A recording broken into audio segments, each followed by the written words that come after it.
Mungkin sebelum dimulai, coba saya sapa dulu yang Zoom. Di sini ada Komandan Satgas. Ya silakan, dengar. Hadir. Kemudian yang sebelah dokter, Mbak siapa? Yang bisa dilakukan pada saat kejadian di 27 kejadian. Terima kasih dok sudah hadir.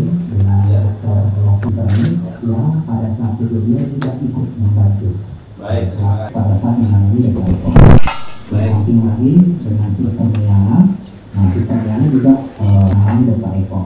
Nah, yang berikutnya dengan sistem Alfanti itu ikut membantu menangani dan sekaligus mohon maaf atas mungkin menyita waktu yang seharusnya dokter sampaikan. Bismillahirrahmanirrahim. Assalamualaikum warahmatullahi wabarakatuh. Waalaikumsalam. Selamat siang, salam sejahtera buat kita semua. Salam swastiastu. Yang saya hormati teman-teman dari media, yang mohon maaf saya tidak bisa sebutkan satu persatu. Saya mengucapkan selamat datang dan selamat siang, dan juga ucapkan terima kasih teman-teman dari media sudah hadir di Markas Komando Korps Marinir berkaitan dengan penjelasan Letnan 1 Laut Kesehatan Dr. Eko Damara. Saya pada siang hari ini didampingi, di sebelah kanan saya ini ada Asintel dan Kormar, kemudian di sebelah kiri ini Kadispen, Kepala Dinas Penerangan Korps Marinir, di belakang saya. Recording in progress. Di belakang saya ini ada Asop dan Kormar, kemudian ada Kadiskum, kemudian ada Aspes dan Kormar, kemudian ada Kadisprop dan Kormar. Tidak ingin menyampaikan ini di media. Saya sudah berupaya, berusaha koordinasi dengan pihak keluarga untuk diselesaikan atau bermediasi secara kekeluargaan. Tetapi berjalannya waktu, karena dari pihak keluarga ini mengambil langkah menggunakan atau lewat media, padahal yang sebetulnya sebelumnya kami sudah menyampaikan lewat asindel kami, apabila ada hal-hal yang kurang berkenan, ada hal-hal yang meragukan, ada hal-hal yang belum puas, silahkan koordinasi atau datang kapanpun ke Markas Komando Korps Marinir. Tetapi rupanya ini tidak ditempuh, bahkan waktu hadir di sini pun ya sudah diberikan hasil investigasi. Saya kira beliaunya sudah baca, tetapi dengan alasan mau ke bandara gitu ya, terburu-buru, kemudian kembali dan membuat statement seperti itu. Baik, saya selaku Komandan Korps Marinir, pada saat kejadian Letu Laut Kesehatan Dr. Eko Damara ini, yaitu pada tanggal 27 April 2024. Ini kejadiannya almarhum. Saat kejadian, saya selaku Komandan Korps Marinir dengan mendengarkan atau menerima berita almarhum, langsung saat itu juga saya perintahkan, coba cek, coba dalami, kemudian tolong sesegera mungkin, karena informasi awal yang saya terima bahwa yang bersangkutan atau almarhum masih dalam keadaan hidup. Saya bercerita secara kronologis biar ada gambarannya. Jadi kejadian di situ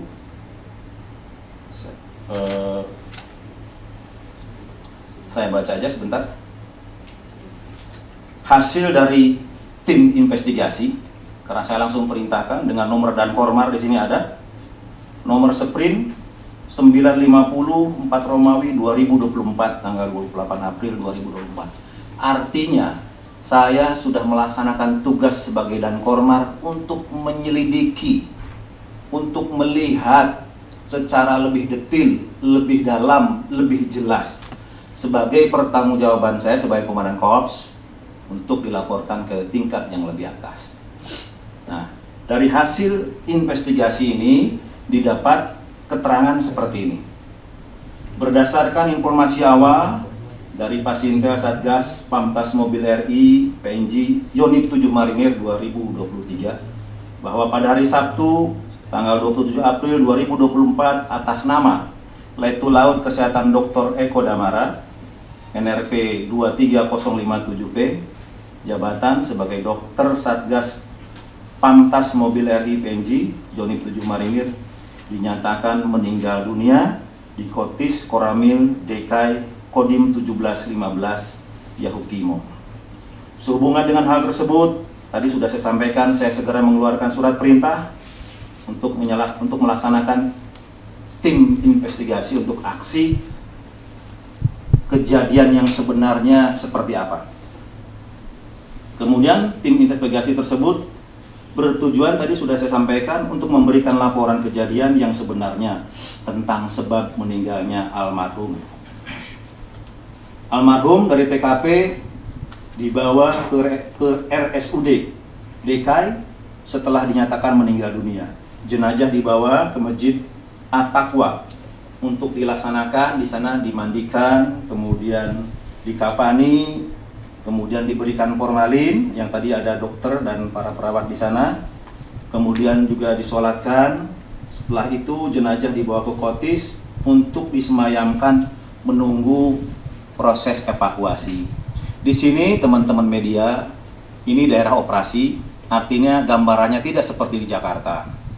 Di sana sangat sulit sekali pergeseran dari Kotis, kemudian diangkut menggunakan helinya TNI AU, menggunakan Karakal, kemudian dibawa ke bandara, bandara umum. Dari bandara tersebut baru bisa diangkut ke Medan dengan transit di Jakarta kurang lebih 16 jam. Proses ini berjalan kurang lebih 3 hari dari mulai kejadian meninggal, karena saat di RSUD dinyatakan meninggal. Ini kami lakukan dari mulai proses kejadian, dibawa ke rumah sakit, dimandikan, dan seterusnya sampai dengan dibawa, bahkan ini dikawal oleh tim Satgas ke Medan, didampingi. Di Jakarta kami perintahkan lagi, dan Yon Kesehatan, dan Ki Kesehatan, Komandan Resimen, dalam hal ini Kolonel Yuyun, kami perintahkan ke Medan untuk mengikuti proses pemakamannya sebagaimana layaknya seorang prajurit dimakamkan. Kemudian untuk menjaga nama baik keluarga juga di sana, supaya keluarganya terhormat di depan tetangganya, di depan rekan-rekannya, dan seterusnya, kami perintahkan Unit 8 untuk melaksanakan tim deputasi di sana. Artinya, kami sudah berusaha untuk menguongke atau untuk mengorangkan keluarga, supaya keluarga ini di mata masyarakat, di mata tetangganya tetap terhormat. Kemudian di sana juga tetap kami dirikan tenda, sebagaimana layaknya orang kena musibah. Artinya langkah-langkah ini dari awal sampai proses pemakaman kami sudah lakukan selaku Komandan Korps Marinir. Kemudian di sana juga disampaikan, barangkali dari pihak keluarga mau melihat, silahkan. Betul ya, Sinter? Dibuka di sana. Kemudian apakah ada permintaan lain, otopsi? Tidak ada. Kemudian kita makamkan, baru setelah proses 3 hari. 3 hari, kakak almarhum, dalam hal ini namanya Pak Dedi, datang ke Puspom ya? Ke Puspom TNI. Artinya sudah salah alamat. Tapi beliau di media seolah-olah kok diputar-putar. Tidak, karena beliau yang datangi salah. Ke Puspom TNI, kemudian baru ke Puspoma, baru ke Kormar. Di Kormar inilah ketemu dengan Asinter. Dijelaskan panjang lebar oleh Asinter bagaimana atau kronologis kejadian almarhum meninggal. Bahkan dari hasil investigasinya, suruh baca, silakan baca. Mau dipoto silakan, gitu. Mau dipoto pun silakan. Nah, kami tidak tahu dengan alasan katanya takut ketinggalan pesawat sehingga terburu-buru dan beliaunya langsung kembali, langsung membuat pernyataan di media online. Dan handphone yang bersangkutan juga sudah kami serahkan. Artinya dari prosedural, saya selaku Komandan Korps Marinir sudah melaksanakan ini selayaknya penghargaan atau penghormatan kepada prajurit sama yang dilakukan kepada prajurit-prajurit yang lain.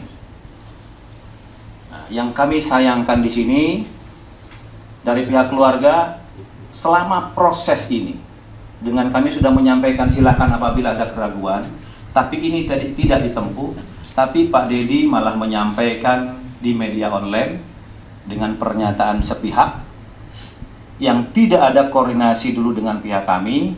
Dan dalam penyampaiannya ini menurut kami itu beritanya tidak valid, banyak salah. Artinya data yang disampaikan beliau tidak berdasar. Yang pertama kami sampaikan, contoh misalkan beliau menyampaikan dari data yang bisa dipercaya bahwa TKP-nya adalah di kamar mandi. Kami dari Korps Marinir tidak pernah menyebutkan TKP di kamar mandi. Kami kejar dari siapa berita itu.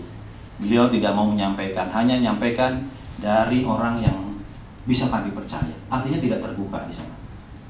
Padahal yang sesungguhnya kejadian adalah di ruangan kesehatan. Satu. Yang kedua, beliau menyampaikan di sini ada bukti lebam-lebam seperti di dekat mata, kemudian di tangan dan di punggung. Kami langsung cek koordinasi seperti yang ada di Zoom sekarang, kami undang sengaja ini. Beliau-beliau ini sudah disumpah, baik dokter maupun perawat, termasuk saya sendiri sebagai Komandan Korps Marinir disumpah sesuai agamanya masing-masing. Kami sudah sampaikan apa adanya.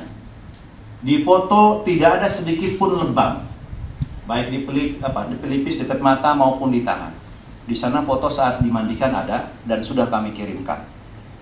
Dan juga di sini ada bukti tambahan, hasil digital forensik handphone yang bersangkutan. Beliau di note-nya tertulis ada yang disampaikan di sana. Nanti apabila ditanyakan kami sampaikan dari teman-teman media apa isinya itu kami sampaikan. Tapi sementara belum kami buka dulu. Tapi di sana sudah mencatat. Jadi arah-arahnya ini sudah jelas. Nah, ini sementara ini yang perlu saya sampaikan. Artinya mohon maaf dengan berat hati saya selaku Komandan Korps Marinir menyampaikan ini yang sebetulnya saya tidak ingin menyampaikan ini. Kenapa? Karena Letu Eko ini juga adalah bagian dari kami. Beliau adalah dokter yang mendukung Satgas kami. Kemudian karena ada keinginan dari pihak keluarga untuk menggiring ke arah media. Karena sebelum saya ngomong di sini, mohon maaf, sebelum saya menyampaikan, kemarin sore saya sudah WA beliaunya. Pak Dedi, karena Bapak sulit ditelepon, saya telepon, tidak ada respon setengah jam. Saya WA, mohon maaf Pak Dedi, karena Bapak tidak ada respon baik. Saya sampaikan dari lewat WhatsApp. Besok pagi akan kami sampaikan hak jawab kami di media online dengan sangat terpaksa. Kenapa kami lakukan? Karena yang pertama, berita ini kurang lebih sudah 3 minggu. Kami khawatir semakin liar. Karena dari pernyataan beliau menyudutkan dan bahkan mohon maaf kira-kira menyalahkan dari pihak kami. Maka kami buka pada siang hari ini. Mungkin barangkali ada teman-teman media mau disampaikan atau mau ditanyakan, kami siap menjawab siang hari ini dengan fakta, data yang ada, termasuk, saya ulangi, termasuk saksi-saksi di lapangan. Hadir semua secara online, secara Zoom, bisa dilihat di sana ada dan Satgas. Ada dokter, beberapa dokter, ada perawat, kemudian ada juga yang memandikan dan seterusnya. Hadir lengkap. Sengaja saya hadirkan di sini supaya tidak ada pertanyaan lagi, supaya tidak liar. Jadi siang hari ini saya minta semuanya bisa clear. Jadi bagaimana duduk persoalan yang sebenarnya adalah seperti ini. Saya kira keterangan singkat saya demikian. Mungkin dari teman-teman media ada yang mau ditanyakan, silakan.